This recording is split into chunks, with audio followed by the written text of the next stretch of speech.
Summary of Emotional Fitness at Work. 6 Strategic Steps to Success Using the Power of Emotion. By Barton Goldsmith. Managing in the Slump. The current financial downturn has produced a torrent of alarm, anxiety, and anger among U.S. workers. People are worried about the economy and their job security, and they are bringing that emotion into the office. How do these negative feelings affect the workplace? Unhappy, emotional people may behave unpredictably or refuse to cooperate, either by withdrawing or by acting aggressively. They might miss deadlines, offend clients and co-workers, and fail to contribute. The ongoing crisis likely has made them cautious and risk-averse. Fear may slow their productivity, inhibit their communication and stunt their creativity. As a manager, do not attempt to handle these problems by pushing employees to suppress their emotions. Instead, encourage them to recognize their feelings and communicate about them in an open, healthy way. Hire experienced counselors if necessary. Although some people think that business professionals should not be demonstrative, you can't be passionate about your work without being emotional. Emotions provide the energy that fuels your company's development. Secrets of success. High achievers have many traits in common. They are confident in their abilities and they trust their instincts. They are lifelong students and voracious readers who pursue knowledge in diverse areas. Before offering a solution to a problem, high performers generally ask many questions. Although they are excellent multitaskers, they also know how to delegate. They surround themselves with bright, energetic, talented peers and they live their lives according to their inner moral compasses. Attaining success also involves defining realistic goals. Employees are less likely to reach goals created just to appease their managers or co-workers. If you lead people, get them to buy into the company's goals by appealing to their emotions. Where there is heart, there is accomplishment. Listen to what is important to your employees and give them the freedom and support to pursue their objectives. Don't punish others, or yourself, for mistakes. Instead, learn from missteps and move on.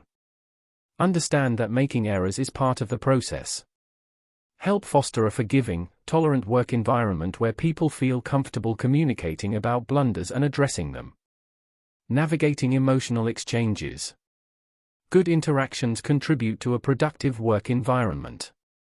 To communicate clearly and foster cooperation, heed these 10 guidelines. 1. Listen as much as you talk. 2. Improve your communication skills through practice and observation. 3. Develop a professional conversational style that fits your personality and is appropriate for your workplace. 4. Recognize that nonverbal messages are as important as what people say. 5. Read the emotions behind a speaker's words. 6. Create a non-threatening atmosphere in which your co-workers or employees feel comfortable verbalizing their feelings. 7. Be ready for communication crises. Have a plan for managing them. 8. Address issues promptly. 9. Offer only constructive criticism. Focus on the problem, not the person. 10. Ask thought-provoking, comprehensive questions. We can work it out. Workplace conflicts are inevitable, so learning how to resolve them is essential.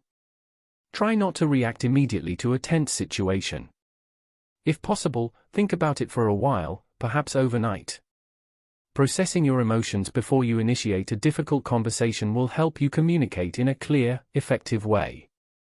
Practice what you want to say and even write it down. Distinguish between trying to address an issue and simply complaining. Seek an objective perspective from someone who is not mired in the conflict. When you speak to the co-worker involved, tailor your message to him or her. Be specific, respectful, and courteous. Reacting angrily or aggressively to a situation usually makes it worse. Anger is often the byproduct of pain or fear. If you are mad, consider what underlying emotion is producing your irritation. Lashing out is damaging to relationships, and being right at all costs will not help you get what you want. If you respond inappropriately to someone, apologize promptly. And if you are on the receiving end of aggressive behavior, listen carefully and don't respond in kind. Use concise, neutral language. Concentrate on finding a solution rather than arguing your points. When conflicts arise between two of your employees, encourage them to speak to each other directly. If that fails, ask two of their colleagues to help facilitate a solution, or consider bringing in someone from outside the team. Asking issue resolution questions may help the participants address the problem. For example, they might ask, "Have I, in some way, contributed to this issue? Is either of us trying to avoid responsibility? Am I really upset about this, or is it something else, or should I take this to human resources or bring in a third party?" Explaining your emotions is the highlight of a method called carafrontation. It calls for talking about an issue in a direct yet empathetic manner. This method brings problems into the open for honest, non-threatening, forthright discussion. It requires sharing your feelings with co-workers in order to resolve issues, learn and grow. Working well with others.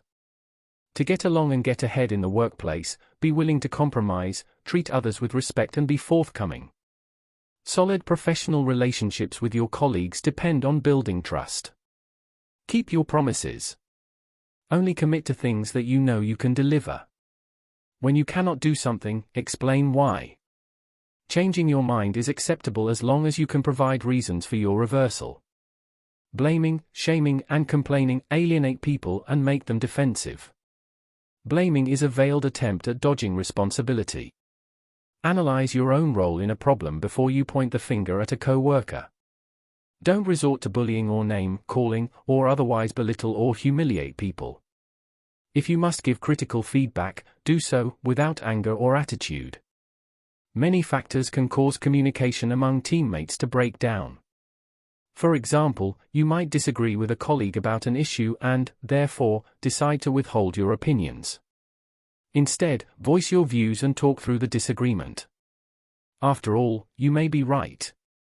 Use neutral, gentle language that does not put others on the defensive. Know your subject thoroughly before you speak. Don't jump to conclusions or assume that you know what others are thinking. Instead, ask questions to unearth their feelings and motivations. Handling a crisis. Don't think of problems as roadblocks. Rather, view them as chances to develop and improve. In this light, difficulties become challenges and crises become opportunities. As a manager, you must be prepared for a crisis. Although every crisis is unique, you can take steps to be ready for even a worst-case scenario. Consider these 10 principles when devising your strategy. 1. Experience is the best teacher. Ongoing learning is crucial. If your management team lacks the information or skills it needs to deal with a crisis, consult an expert. 2. Remain calm. Leaders must set a good example in difficult times. 3. Become idea-prone. Use a crisis as an opening for brainstorming creative solutions. 4. Learn to communicate. Now, more than ever, you must get your messages across clearly and carefully. 5. Understand the grieving process. Give employees time to process their feelings about a difficult situation and to adjust to the new reality. 6. Find and express passion. Your staffers will draw strength from your enthusiasm. 7. Practice visualization. Envision your firm succeeding after the crisis. Encourage your staff to join you in this exercise. 8. Release your stress. Alleviate pressure by working out, or by discussing your feelings openly. 9. Create a sound strategic plan. Address several possible scenarios and include a contingency clause.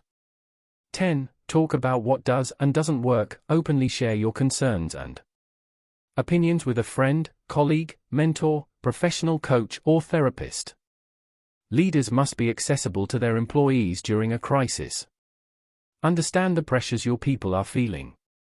Some will respond well to stress, whereas others will succumb to despair. Help staffers deal with anxiety by recognizing it and then actively doing something about it. Motivating and mentoring your people. How can you motivate your employees to do their best day after day? Let them see your passion and excitement. Explain your vision and repeat it often. Define your purpose beyond earning a paycheck. Celebrate successes, big and small, and recognize their efforts. Bring workers into the process by asking their opinions and appreciating their contributions. Mentoring programs create a culture of encouragement while building teams and nurturing future leaders. Company mentoring programs, CMPs, match experienced professionals with new talent. The mentor's role is to guide new employees to capitalize on their potential. Great mentors teach by example, become sounding boards for issues and ideas, and challenge those they coach to maximize their abilities. To develop a CMP at your organization, take these steps. Consider whether a CMP is appropriate for your company. Enlist your team's support and become a mentor yourself. Analyze what skills your mentoring program should teach.